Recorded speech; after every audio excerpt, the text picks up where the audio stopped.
Hello guys, and welcome to another quick tutorial from Vintage Radar. Today I'm going to show you how to set the time on your DKNY watch that does not feature a date complication. So this is going to be a time only watch.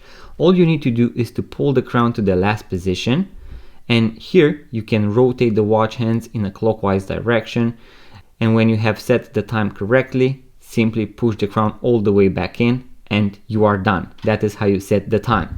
Now there are going to be some instances where you have a date complication as well. Here we can have the date complication, so the day of the month, and here we have a day-date complication, meaning we have the day of the week and the day of the month.